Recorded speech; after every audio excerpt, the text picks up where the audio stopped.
الحمد لله الحمد لله نحمده ونستعينه ونستغفره ونؤمن به ونتوكل عليه ونعوذ بالله من شرور أنفسنا ومن سيئات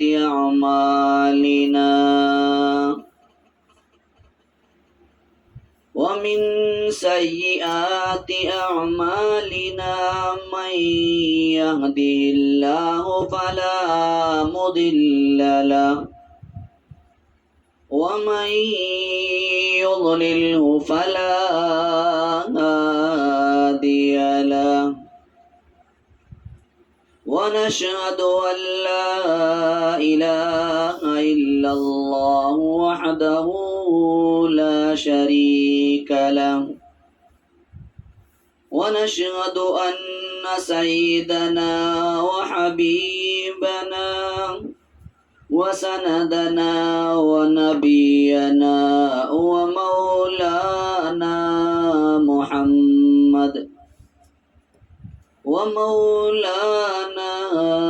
محمدا عبده ورسوله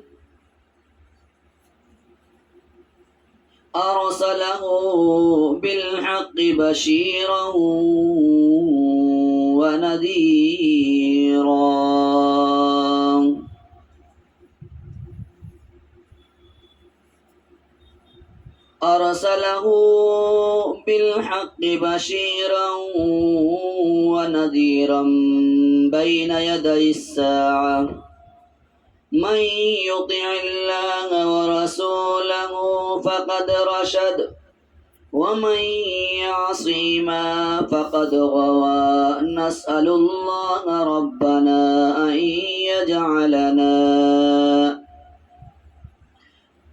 نسأل الله ربنا أن يجعلنا ممن يطيعه ويطيع رسوله ويتبع رضوانه ويجتنب سخطه هو محمد بن عبد الله ورسوله الأمين صلى الله عليه وعلى آله وأصحابه وأهل بيته وأزواجه أجمعين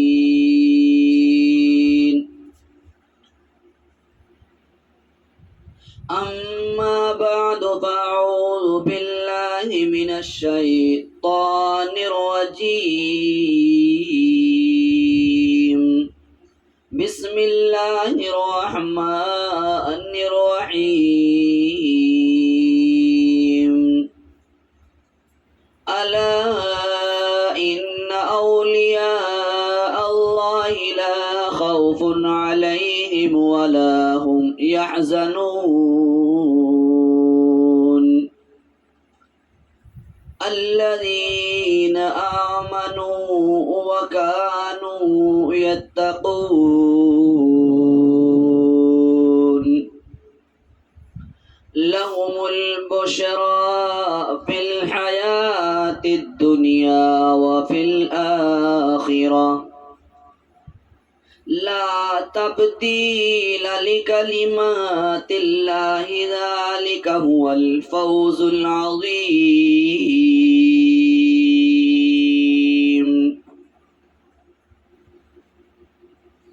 صدق الله العظيم ومولانا العظام الكريم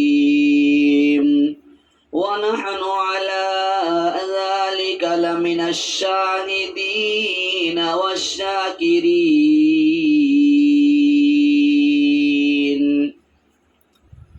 ربنا تقبل تقبل منا إنك أنت السميع العليم۔ اخلاص اور محبت کے ساتھ میں ایمان اور یقین کے ساتھ درود شریف پڑھ لیں۔ اللہم صلی علی محمد وعلی آل محمد کما صلیت علی ابراہیم وعلی آل ابراہیم انک حمید مجید۔ اللهم بارك على محمد وعلى آل محمد كما باركت على إبراهيم وعلى آل إبراهيم إنك حميد مجيد۔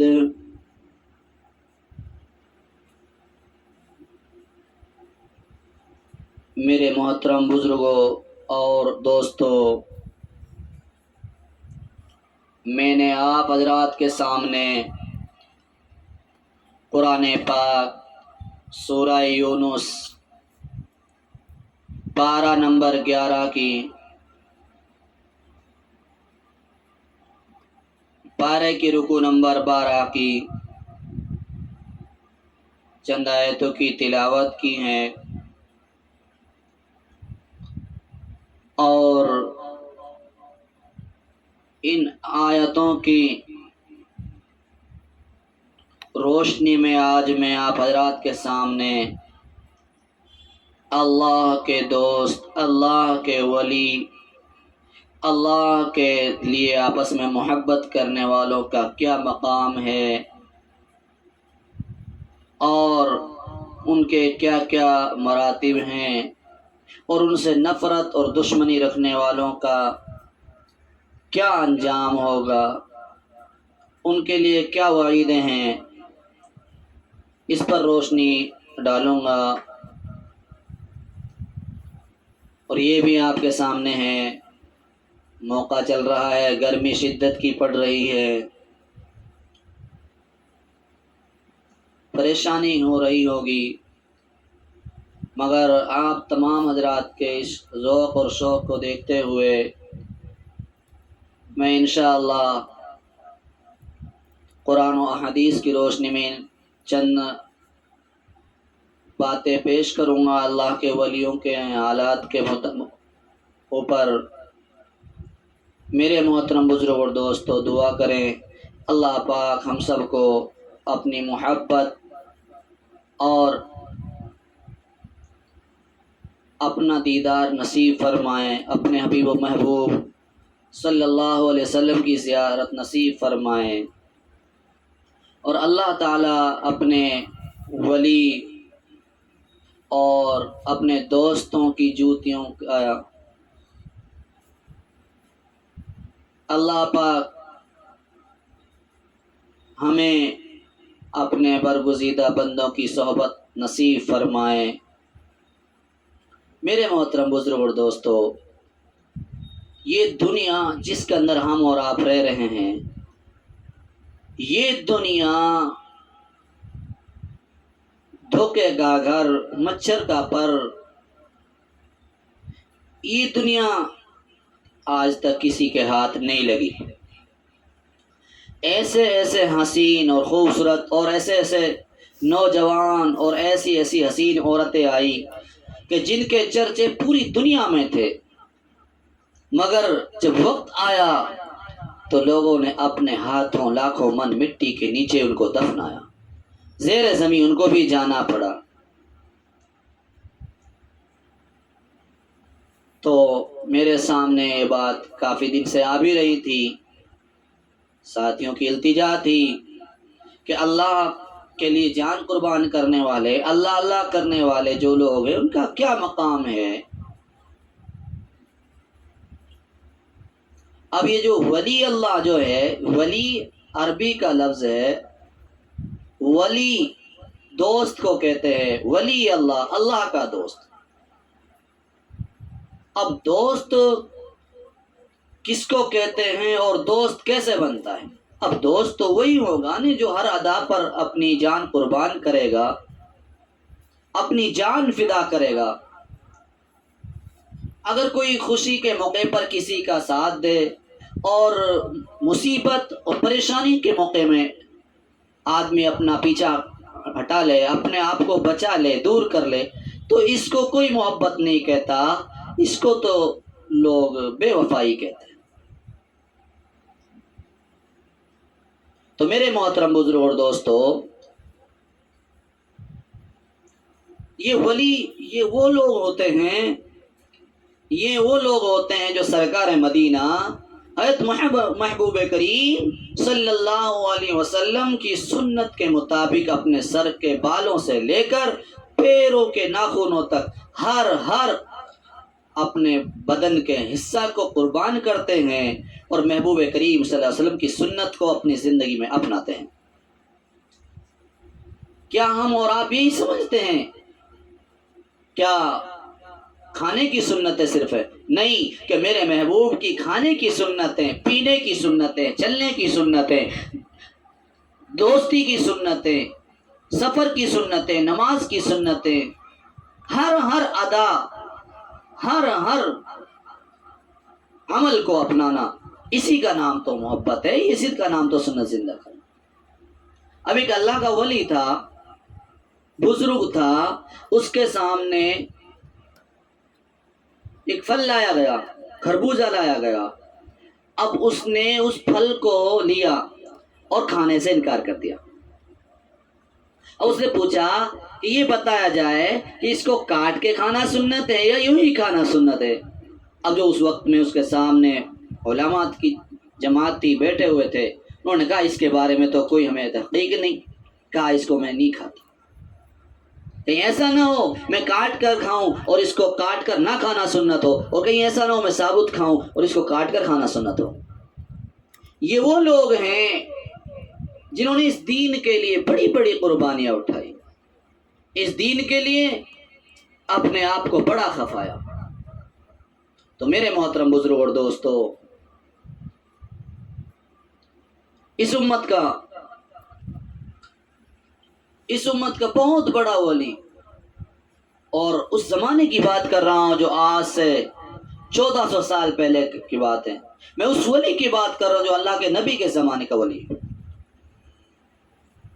وہ بزرگ، وہ ولی اللہ آپ صلی اللہ علیہ وسلم کی زیارت، آپ صلی اللہ علیہ وسلم کے دیدار کے لیے حاضر ہوا، مگر وہ رہے، مگر وقت گزرتا گیا، خواجہ اویس قرنی رحمۃ اللہ علیہ وہاں بیٹھے رہے، مگر اب وقت گزر رہا ہے، ادھر ماں کی خدمت کا بھی دل میں خیال آ رہا ہے، اب چلنے لگے تو لوگوں نے کہا کیا ہے، آئے ہو اور اللہ کے نبی کا دیدار نہیں کرتے، دیدار کا شرف حاصل نہیں کرتے؟ کہنے لگے کہ میرے سامنے مجبوری ہے، میری ماں ہے، میری ماں معذور ہے، آنکھوں سے نابینا ہے، اندھی ہے، چل نہیں سکتی، دل نہیں سکتی، تو میں اپنی ماں کو کھانا تیار کر کر دیتا ہوں۔ اپنا عذر پیش کیا اور عذر پیش کر کے آ گئے۔ محبوب کریم صلی اللہ علیہ وسلم تشریف لائے تو صحابہ کرام کا جو طبقہ تھا اس وقت اس نے بتایا کہ اویس قرنی آئے تھے مگر وہ چلے گئے، آپ کا دیدار نہیں کیا، اس نے اور یہ عذر پیش کیا، تو آپ نے یہ نہیں کہا بڑا بدقسمت نکلا،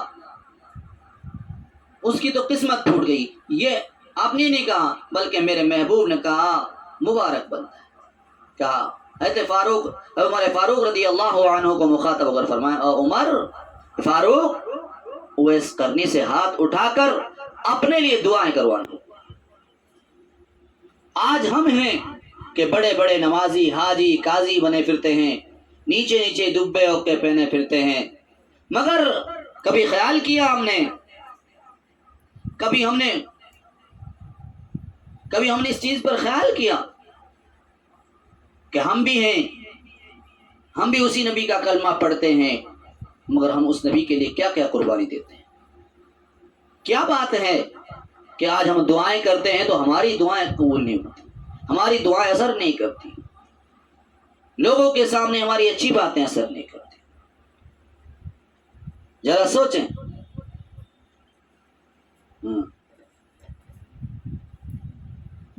ذرا سوچیں، یہ دنیا جس کے پیچھے مر رہے ہیں، پھر رہے ہیں، یہ دنیا دھوکے کا گھر ہے۔ تجھے کیا معلوم ہے؟ پتہ ہے تجھے کیا معلوم ہے؟ محبوب کریم صلی اللہ علیہ وسلم تشریف فرمائیں، محبوب کریم صلی اللہ علیہ وسلم کے سامنے ایک برقع پوش عورت آئی، وہ برقع پوش عورت آئی، آپ صلی اللہ علیہ وسلم نے اپنی برکت والی چادر بچھا دی، اس عورت کو بٹھا دیا، آپ بات کرتے رہے۔ محبوب کریم صلی اللہ علیہ وسلم نے اس عورت سے بات کی، وہ عورتیں بات کرنے کے بعد آپ اس کو کچھ دوری پر چھوڑنے آئے۔ محبوب کریم صلی اللہ علیہ وسلم جو چھوڑ کر چلے، لوگوں نے پوچھا یہ کون عورت ہے؟ آپ صلی اللہ علیہ وسلم نے اپنی زبان مبارک سے فرمایا یہ وہ عورت ہے جس عورت نے مجھے دودھ پلایا، یہ دائی حلیمہ ہے، مائی حلیمہ ہے۔ میرے محبوب صلی اللہ علیہ وسلم آیت حلیمہ، دائی حلیمہ رضی اللہ عنہ کو دیکھ کر خوش ہوتے ہیں، کہتے ہیں کیسا ہے؟ میں نے اس کا دودھ پیا، اس کی گود میں کھیلا کرتا تھا۔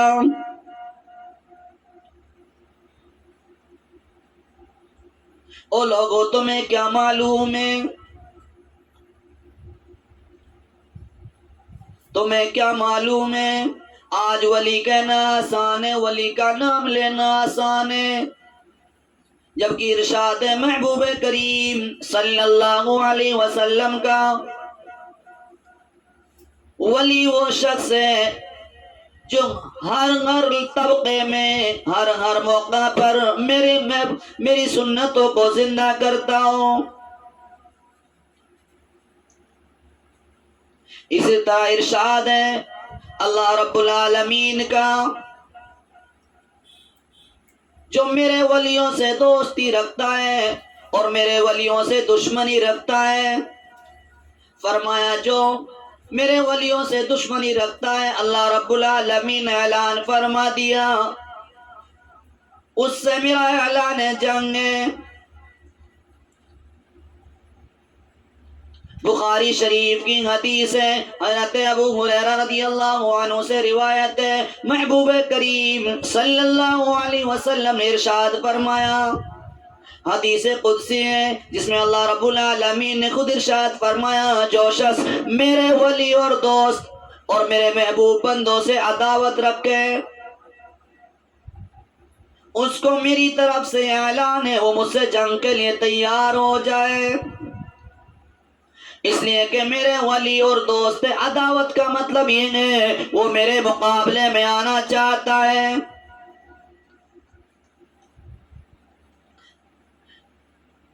حضرت ابو ہریرہ رضی اللہ عنہ سے مروی ہے، آپ صلی اللہ علیہ وسلم کا ارشاد ہے، بے شک اللہ تعالیٰ نے فرمایا جو شخص میرے کسی ولی اور دوست سے عداوت رکھتا ہو تو میں اس کے خلاف جنگ کا اعلان کرتا ہوں، اور میرے بندے جن عبادتوں کے ذریعہ سے مجھ سے قریب ہوتے ہیں ان میں سے میرے نزدیک سب سے محبوب ترین عبادتوں ہیں جس کو میں نے اپنے بندے پر فرض کر رکھا ہے،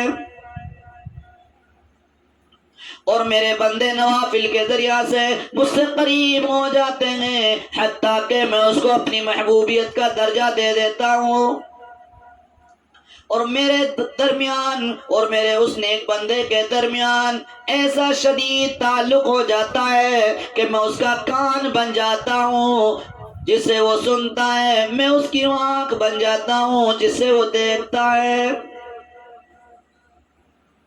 اور میں اپنے اس بندے کا ہاتھ بن جاتا ہوں جس سے وہ پکڑتا ہے، اس کا ایسا پیر بن جاتا ہوں جس سے وہ چلتا ہے، اور اگر وہ مجھ سے کچھ مانگتا ہے تو میں اس کو ضرور دیتا ہوں، اور اگر وہ کسی چیز سے میری پناہ میں آنا چاہتا ہے تو میں اس کو اپنی پناہ میں لے لیتا ہوں، اور میں جو کام کرنے والا ہوں ان میں سے کسی کام میں مجھے کبھی ایسا تردد نہیں ہوتا جیسا کسی مومن کی جان کے بارے میں تردد ہوتا ہے۔ میرا وہ بندہ موت کو ناگوار محسوس کرتا ہے تو میں بھی اس کی ناپسندیدہ چیزوں کو ناگوار محسوس کرتا ہوں۔ ذرا غور کریں میرے پیارے دوست اور بزرگوں، یہ بخاری شریف کی حدیث ہے، جلد نمبر 2 کی حدیث ہے کہ جو آدمی اللہ کے ولیوں سے دشمنی رکھے، اللہ کے ولیوں سے بغض رکھے، تو اللہ رب العالمین ایسے لوگوں سے اپنا اعلان جنگ کر رہے ہیں۔ اس میں اللہ پاک نے خود ارشاد فرمایا ہے حدیث مبارکہ میں کہ جو لوگ میرے بندوں سے عداوت رکھتے ہیں وہ دنیا اور آخرت میں اپنی خیر منا لیں، میں ایسے لوگوں سے جنگ کا اعلان کرتا ہوں۔ کیا کسی کی ہمت ہے جو اللہ سے جنگ کے لیے تیار ہو جائے، جو اللہ کے مقابلہ کے لیے تیار ہو جائے؟ اللہ اس کو جب چاہے پیس ڈالے، مگر اللہ اپنے بندوں کو کچھ ڈھیل اور مہلت دیا کرتا ہے۔ اس سے یہ ہرگز نہیں سمجھنا چاہیے کہ وہ اللہ کے غضب سے بچ جائے گا۔ ذرا سوچیں، ہم مسلمان ہیں، شکل ہماری نبی سے نہیں ملتی، شکل ہماری اللہ کے نبی کی محبت پیدا نہیں کرتی۔ ذرا سوچیں، ذرا غور کریں، ہم ولی تو وہ لوگ ہوتے ہیں جن کی ہر ادا سے اللہ کی محبت ٹپکتی ہو، کالی کملی والے کی سنت کا اظہار ہوتا ہو۔ اللہ تبارک و تعالیٰ کا تو ارشاد ہے، لوگوں تمہیں معلوم ہے، یا ایھا الذین آمنوا لم تقولون ما لا تفعلون،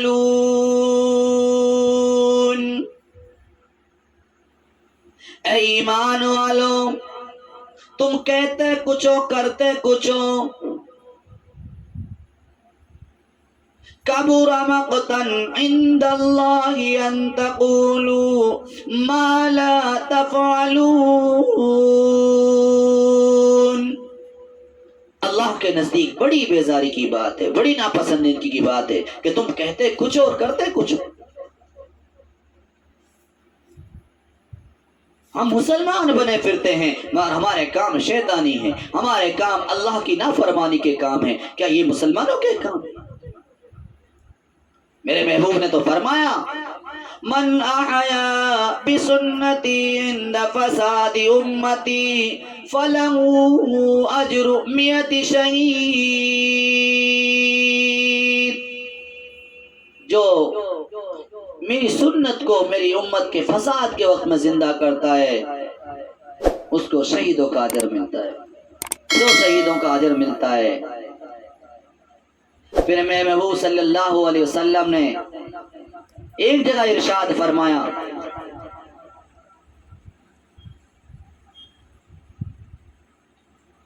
ذرا سوچیں، ہم میرے محبوب صلی اللہ علیہ وسلم سے جن کو محبت ہوگی ان کی ہر ادا میں میرے محبوب کی سنت کا اثر ملے، کھانے میں، پینے میں، چلنے میں، پہننے میں، اوڑھنے میں۔ اور ان کے اندر سب سے بڑی بات یہ ہے کہ ان کو اللہ کے علاوہ کسی چیز کا کوئی غم نہیں ہوگا، کوئی خوف نہیں ہوگا۔ یہی تو وہ لوگ ہیں۔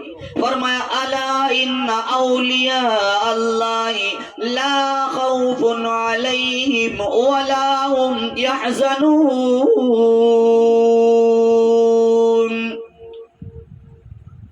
یاد رکھو جو لوگ اللہ کے دوست ہیں نہ ڈرے ان پر اور نہ وہ غمگین ہوں گے۔ ابن کثیر کی روایت ہے، بعد مفسرین اس آیت کریمہ کے بارے میں فرمایا، یعنی ان پر اندیشہ ناک حوادث کا وقوع نہ دنیا میں ہوگا نہ آخرت میں۔ ذرا سوچیں، اولیاء اللہ کون لوگ ہیں؟ حضرت عبداللہ ابن مسعود اور حضرت ابن عباس رضی اللہ تعالیٰ عنہ کہتے ہیں اولیاء اللہ وہ لوگ ہیں جو ہر وقت ذکر اور فکر خداوندی میں دیکھے جاتے ہیں۔ ابن عباس رضی اللہ عنہ سے مروی ہے ایک آدمی نے پوچھا یا رسول اللہ اولیاء اللہ کون ہیں؟ تو فرمایا وہ لوگ کہ جب دیکھو یاد خدا میں مصروف ہیں۔ حضرت ابو ہریرہ رضی اللہ عنہ سے مروی ہے کہ محبوب کریم صلی اللہ علیہ وسلم نے فرمایا خدا تعالیٰ کے بندوں میں ایسے بھی بنتے ہیں کہ انبیاء اور شہداء بھی ان پر رشک کرتے ہیں۔ پوچھا گیا یا رسول اللہ وہ کون لوگ ہیں؟ ہم بھی ان سے محبت رکھیں گے۔ فرمایا انبیاء کے لیے بھی قابل رشک لوگ ہیں، نہ کہ نہ مال کا کوئی تعلق نہ نسب کا لگاؤ ہے، مگر صرف اللہ تعالیٰ کے لیے دوسرے کو چاہتے ہیں۔ ان کے چہرے نورانی، وہ نور کے ممبروں پر ہیں، لوگ جہاں خوف سے تھرا جائیں گے وہاں ان پر ذرا بھی آثار ایسے نہیں آئیں گے، خوف ان کے پہ قریب ہی نہیں آئے گا۔ لوگوں پر رنج اور غمخاری ہے اور ان کو رنج سے کوئی واسطہ نہیں۔ حضرت ابو مالک اشعری رضی اللہ عنہ سے روایت ہے کہ حضرت رسول کریم صلی اللہ علیہ وسلم نے فرمایا مختلف قبائل سے اور چاروں طرف سے جمع ہوں گے اور ان میں سے کوئی رشتہ داری نہ ہوگی، لیکن وہ محض اللہ کی خاطر آپس میں ایک دوسرے کو دوست رکھتے ہوں گے، خلوص اور محبت ہوگی۔ قیامت کے روز اللہ تعالیٰ ان کے لیے نور کے ممبر قائم کرے گا جس پر وہ بیٹھے ہوں گے۔ لوگ قیامت میں پریشان پھر رہے ہوں گے لیکن وہ مطمئن ہوں گے، اطمینان حاصل کیے ہوئے ہوں گے۔ اللہ تعالیٰ کے اولیاء یہی لوگ ہیں۔ ذرا ہم سوچیں کیا ہم اللہ کے دوست ہیں یا اللہ کے دشمن؟ کہ ایسا تو نہیں ہے۔ ارشاد محبوب کریم صلی اللہ علیہ وسلم کا آدمی شام کو مسلمان سوئے گا، صبح کو جنازہ اٹھ رہا ہوگا تو کافر کا اٹھ رہا ہوگا۔ ارشاد فرمایا محبوب کریم صلی اللہ علیہ وسلم نے حالات اتنے بگڑ جائیں گے، قیامت کے قریب حالات ایسے نازک ہو جائیں گے، مسجد سے گزرتے ہوئے، گلیوں سے گزرتے ہوئے، محلوں سے گزرتے ہوئے، بازار سے گزرتے ہوئے، قبرستان سے گزرتے ہوئے، قبر میں میت کو اتارتے ہوئے کانوں میں تنگریوں کی بانسری کی آواز آ رہی ہوگی، گانوں کی آواز آ رہی ہوگی۔ اب ہم سوچیں کیا ہم اللہ کے دوست ہیں یا اللہ کے دشمن؟ آج ہم کتنے ان گناہوں سے بچتے؟ میرے محبوب صلی اللہ علیہ وسلم نے ارشاد فرمایا او لوگو تم مجھے 6 چیزوں کی ضمانت دے دو، مجھ سے جنت کی ضمانت لے لو۔ فرمایا ایک جگہ ارشاد ہے تم زبان کی، اپنی زبان کی ذمہ داری لے لو، اپنی زبان کے بارے میں شہادت دے دو، کبھی زبان سے جھوٹ نہیں بولیں گے، کبھی زبان سے گالی نہیں دیں گے، کبھی چغلی نہیں کریں گے، کبھی غیبت نہیں کریں گے۔ ارشاد فرمایا محبوب کریم صلی اللہ علیہ وسلم نے تم پیٹ کی ذمہ داری لے لو، حرام نہیں کھائیں گے، حرام نہیں پئیں گے۔ فرمایا تم دونوں رانوں کے درمیانی حصے کی ذمہ داری لے لو، کبھی برائی نہیں کریں گے، کبھی زنا کے قریب نہیں جائیں گے، زنا نہیں کریں گے۔ مجھ کالی کملی والے سے تم جنت کی ضمانت لے لو۔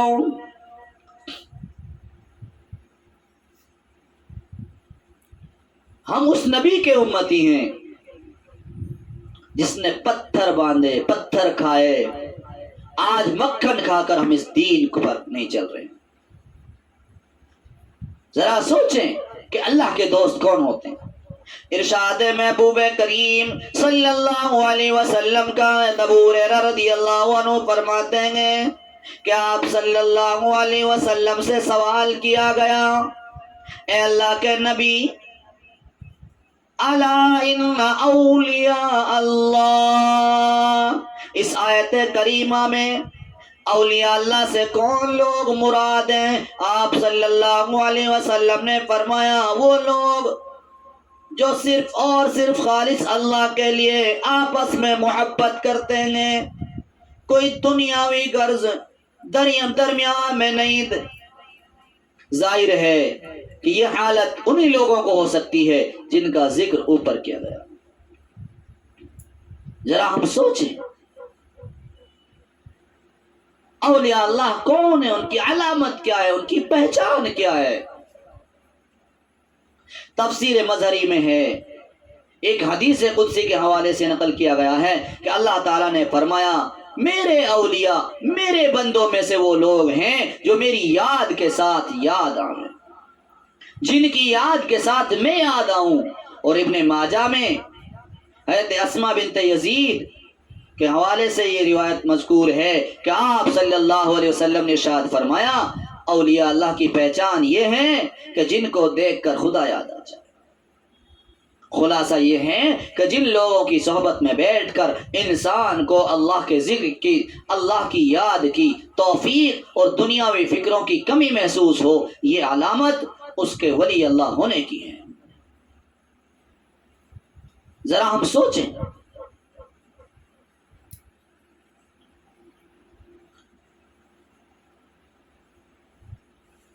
سوچیں کہ ہمارے اندر دین کی کتنی محبت ہے۔ حضرت امام مالک اور امام احمد اور باقی نے حضرت معاذ ابن جبل رضی اللہ عنہ سے روایت بیان کی ہے کہ حضرت معاذ رضی اللہ عنہ نے فرمایا میں نے خود محبوب کریم صلی اللہ علیہ وسلم کو یہ ارشاد فرماتے ہوئے سنا، اللہ تعالیٰ نے فرمایا جو دو آدمی میرے لیے باہم محبت کرتے ہوں، میرے لیے مل کر بیٹھتے ہیں، میرے لیے خرچ کرتے ہیں، ان سے میری محبت واجب ہو جاتی ہے۔ اور اس محبت کا فائدہ کیا ہے؟ صحیحین میں حضرت ابن مسعود رضی اللہ عنہ کی روایت میں آیا ہے کہ ایک شخص نے خدمت گرامی میں حاضر ہو کر عرض کیا یا رسول اللہ صلی اللہ علیہ وسلم، اس شخص کے بارے میں آپ کیا فرماتے ہیں جو کسی قوم سے محبت رکھتا ہے مگر اس قوم کے عمل تک اس کی رسائی نہیں ہوتی؟ فرمایا آدمی کا شمار انہی لوگوں کے ساتھ ہوگا جن سے اس کو محبت ہوگی۔ رسائی نہ ہونے کا مطلب یہ ہے کہ اس شخص کے عمل اس قوم کے اعمال کی طرح نہ ہو سکے ہوں۔ صحیح ہے میں حضرت انس رضی اللہ عنہ کی روایت سے بھی یہ ایسی ہی حدیث آئی۔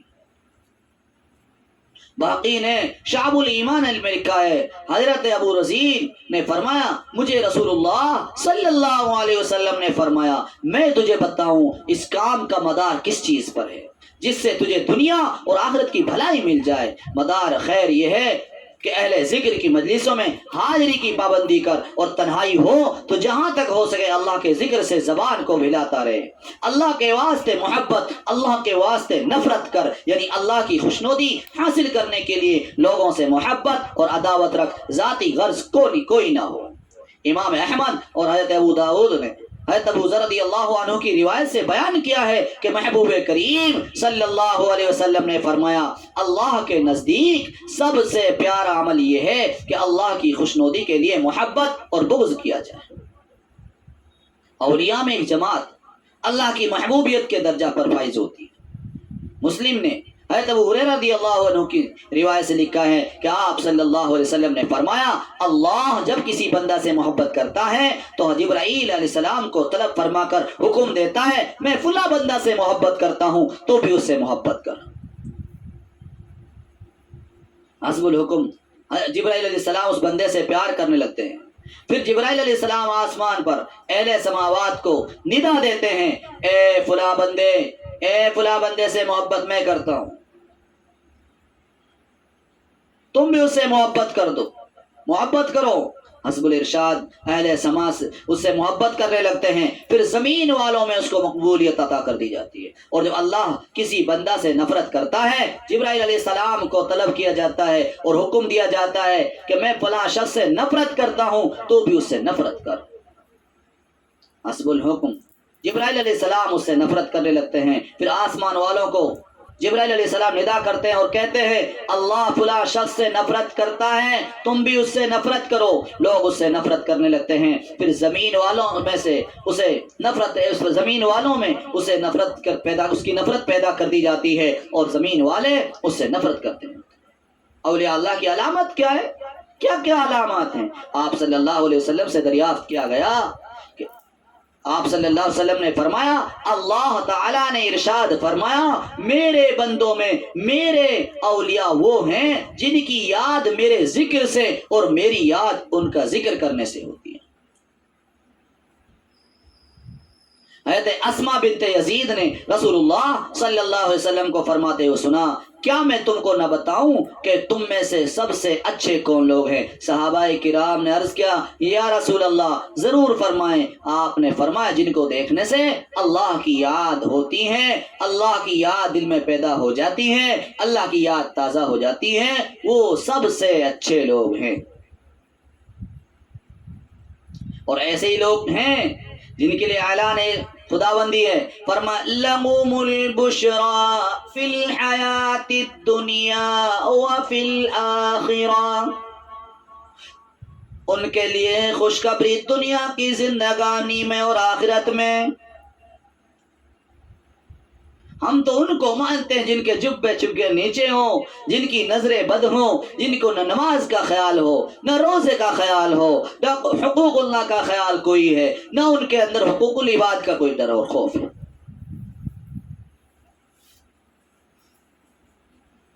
ذرا سوچیں، ارشاد فرمائے محبوب کریم صلی اللہ علیہ وسلم نے، اچھے لوگ وہ ہیں جن کو دیکھنے سے تمہیں اللہ کی یاد آ جائے۔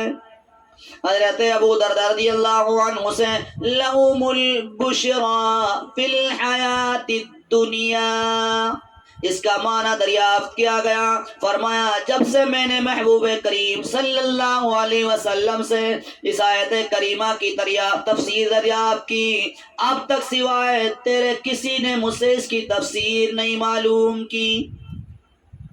حضرت ابو درداء رضی اللہ عنہ فرماتے ہیں، میں نے محبوب کریم صلی اللہ علیہ وسلم سے پوچھا تھا تو آپ صلی اللہ علیہ وسلم نے فرمایا، جب سے یہ آیت نازل ہوئی اے ابو درداء تیرے سوا اس کی مراد کسی نے دریافت نہیں کی۔ بشرا سے مراد سچا خواب ہے جو مومن کو دکھایا جاتا ہے، دنیاوی زندگی میں بھی اس کے لیے بشارت ہے، آخرت میں جنت کی بشارت ہوگی۔ یہ حدیث بہت سی سندوں سے آئی۔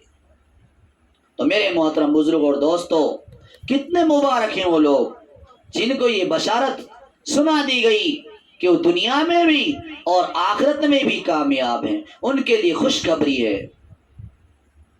حضرت ابو داؤد نے حضرت ابو ہریرہ رضی اللہ عنہ کی روایت سے بیان کیا ہے کہ محبوب کریم صلی اللہ علیہ وسلم نے ارشاد فرمایا، میری امت میں سب سے پہلے اے ابو بکر تم جنت میں جاؤ گے۔ ترمذی نے حضرت ابو ہریرہ رضی اللہ عنہ کی روایت سے بیان کیا، محبوب کریم صلی اللہ علیہ وسلم نے فرمایا، سب سے پہلے زمین پھٹ جائے گی، تو زمین پھٹے گی میں برآمد ہوں گا، پھر حضرت ابو بکر، پھر عمر۔ ترمذی نے حضرت طلحہ ابن عبید اللہ کی روایت سے بیان کیا، محبوب کریم صلی اللہ علیہ وسلم نے فرمایا، ہر نبی کا ایک رفیق ہوگا، میرا رفیق جنت کے اندر عثمان ہوگا۔ حضرت سعد بن ابی وقاص کی روایت سے بخاری اور مسلم نے صحیحین میں بیان کیا ہے، محبوب کریم صلی اللہ علیہ وسلم نے حضرت علی رضی اللہ عنہ سے فرمایا، تم مجھ سے اس جگہ پر ہو جس جگہ پر ہارون موسیٰ علیہ السلام سے تھے، یعنی جو قرب درجہ یا قرب نسب یا قرب محبت موسیٰ علیہ السلام کی طرف سے ہارون کو حاصل تھا، وہی قرب تم کو مجھ سے حاصل ہے، میرے بعد کوئی نبی نہیں۔ حضرت زید بن ارقم کی روایت سے امام احمد اور ترمذی نے بیان کیا، محبوب کریم صلی اللہ علیہ وسلم نے فرمایا جس کا مولا آقا سردار اور دوست میں ہوں، علی بھی اسی کا اس کا مولا ہے۔